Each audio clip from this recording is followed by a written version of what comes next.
Donc Maxence Vasse, installé depuis 2018 avec mes parents en GAEC, sur une exploitation de 180 hectares, donc blé pour la moitié, puis après le reste est réparti en un tiers colza, un tiers lin et un tiers pomme de terre. Enfin, les bénéfices à long terme, c'est surtout la concentration de la matière organique pour avoir une fertilité des sols plus importante,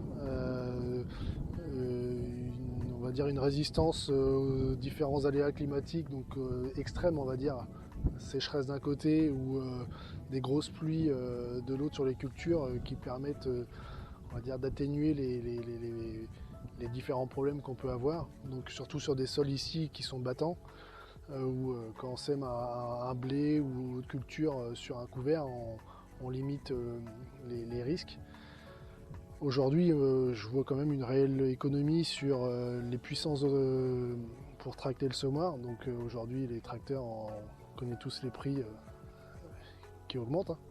Le coût de gasoil aujourd'hui pour semer ce blé-là, j'étais dans les 5 litres hectares pour semer. Donc une grosse économie de gasoil. Et puis donc un seul tracteur qui tourne au lieu de deux. Et puis une personne qui est capable aussi, moi, d'être à mon atelier de pommes de terre, donc une économie aussi de main d'œuvre, quoi.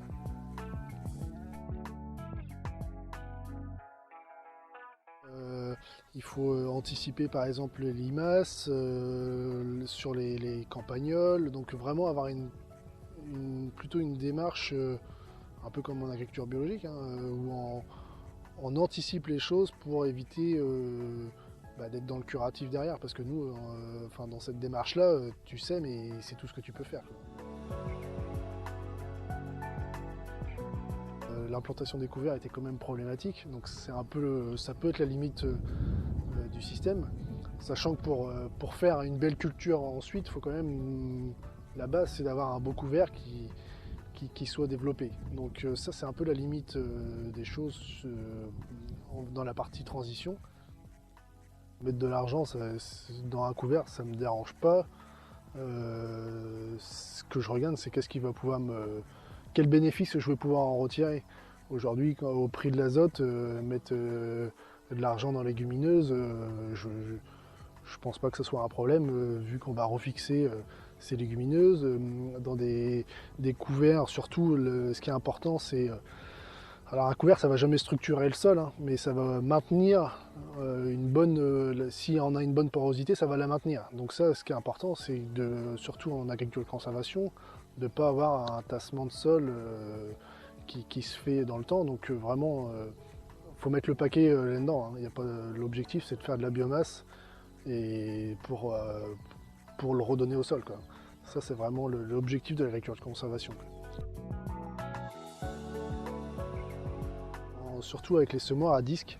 Donc ça, alors il y a plusieurs solutions. Enfin, si on n'allait pas y ramasser ou pas. Donc là, plus on a de matelas végétal, plus c'est problématique. En paille ramassée, ça l'est moins. Mais moi, la préoccupation que j'ai aujourd'hui, c'est d'implanter correctement colza et couvert dans les pailles avec une ligne de semis où il n'y a pas de paille dans le fond du sillon, donc bien dégager ma ligne de semis. Donc là, une des adaptations que je suis en train de voir sur le semoir, c'est d'avoir un coutre, par exemple, qui nettoie bien ma ligne de semis pour faire de la terre fine et vraiment avoir un contact terre-graine optimal dans les conditions avec une humidité limitée, quoi.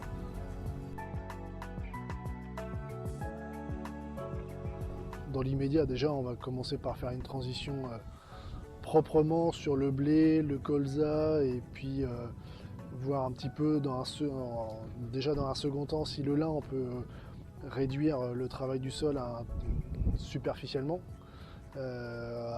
avec au préalable avoir réussi correctement ses couverts. Donc ça, c'est déjà la base. La pomme de terre, pour l'instant, moi je reste sur un schéma classique avec un gros couvert au préalable, objectif avec des légumineuses, etc., pour continuer à avoir l'objectif de fixer l'azote atmosphérique, etc. Mais sur la limitation du travail du sol, c'est pas une priorité. Alors l'agriculture de conservation repose sur 3 principaux piliers. Le premier, ça va être la couverture permanente du sol, avec notamment l'implantation de couverts en période d'interculture.